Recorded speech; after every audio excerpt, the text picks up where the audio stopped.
जादुई बर्तन और गरीब इंसान की कहानी। यह कहानी एक गरीब इंसान की है जिसका नाम रघु था। वह अपनी पत्नी के साथ एक छोटे से घर में रहता था। रघु हर रोज भिक्षा मांगने जाया करता था और जो कुछ मिलता था उससे अपना और अपनी पत्नी का जीवन यापन करता था। एक बार सारा दिन भिक्षा मांगने के बाद उसे एक मुट्ठी चावल हाथ लगे। वह अपने घर पहुंचा तो उसकी पत्नी बहुत दुखी होकर बोली, घर में तो एक दाना भी अनाज का नहीं है और आप एक मुट्ठी चावल ही लेकर आए हैं। भला इसमें हम दोनों कैसे अपना पेट भर सकते हैं।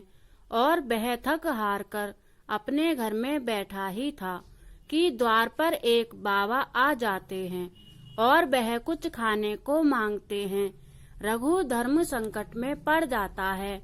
अब वह एक मुट्ठी चावल अपनी पत्नी को दे या बाहर द्वार पर खड़े बाबा को, लेकिन वह अपने द्वार पर आए किसी भी बाबा को खाली हाथ नहीं जाने देता है। इसलिए उसने वह चावल बाबा की झोली में डाल दिए। रघु की पत्नी अंदर काम कर रही थी और जैसे ही वह बाहर आई तो रघु ने चावल देने वाली बात पत्नी को बता दी और इतना सुनते ही रघु की पत्नी गुस्से में आ गई। तभी रघु ने पत्नी को बताया, बाबा ने चावल के बदले उसे एक पतीली दी है और कहा है आज से खाना इस पतीली में ही पकाना। गुस्से में रघु की पत्नी ने कहा, अब क्या इस पतीली में पानी उबाल कर दूं? अब अनाज तो घर में है नहीं। और जो भी लाए थे वह बाबा को दान दे दिया।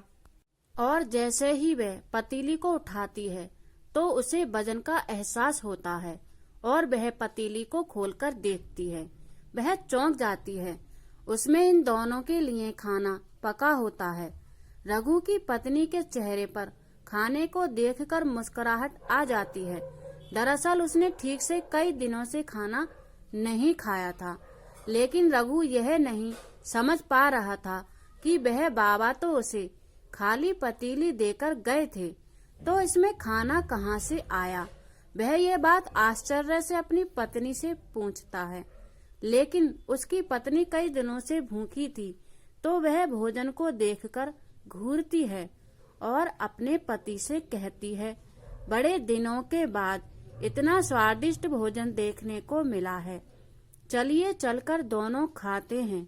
रघु खाना खाने बैठ जाता है, लेकिन उसका ध्यान अभी भी इस बात पर टिका होता है, क्या यह बर्तन जादुई है।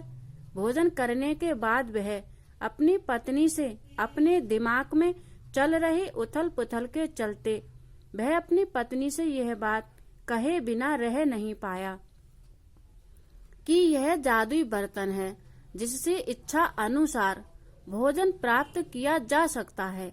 तभी दोनों ने मिलकर पतीली का प्रशिक्षण प्रारंभ किया और पतीली खाली करके दोबारा से भोजन बनाने का आग्रह किया और उसी क्षण इच्छा अनुसार भोजन बनकर तैयार हो गया।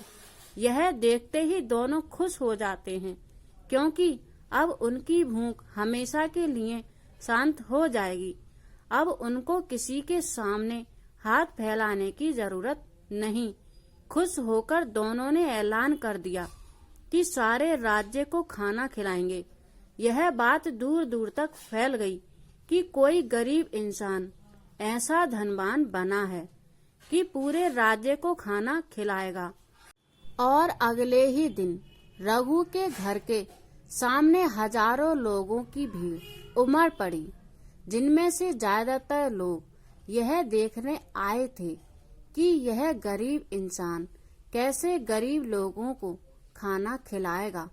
लेकिन देखते ही देखते लोगों के सामने स्वादिष्ट व्यंजन रख दिए गए और ऐलान कर दिया, जितना खाना भी खाया जाए खा लो और हो सके घर भी ले जाओ।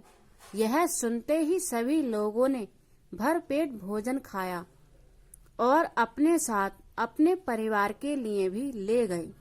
लेकिन खाना खत्म नहीं हुआ। यह देखकर कुछ लोगों के मन में शंका उत्पन्न होने लगी और यह बात लोगों ने राजा से जाकर कह दी कि महाराज कहीं से जाकर चोरी की है, अन्यथा उसके पास इतना धन कहाँ से आया कि वह पूरे राज्य को भोजन करा सके। और राजा भी सच जानना चाहता था। राजा ने रघु को अपने दरबार में बुलाया।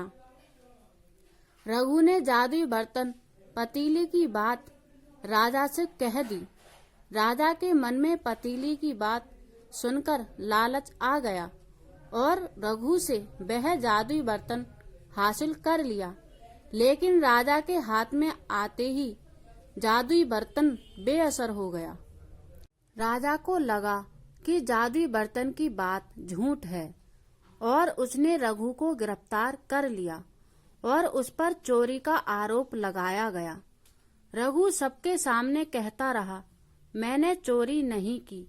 उसकी बात पर किसी को यकीन नहीं था।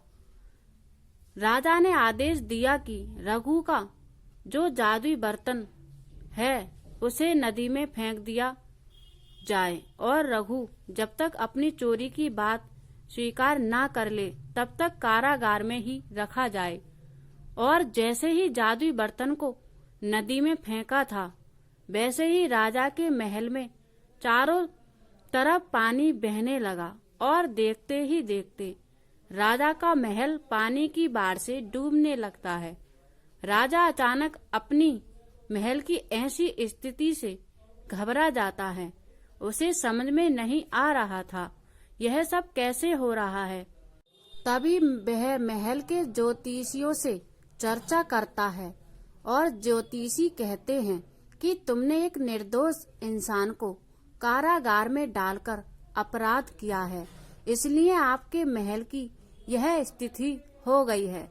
और यदि तुमने उसे कारागार से बाहर नहीं निकाला तो इस राज्य का सर्वनाश हो जाएगा।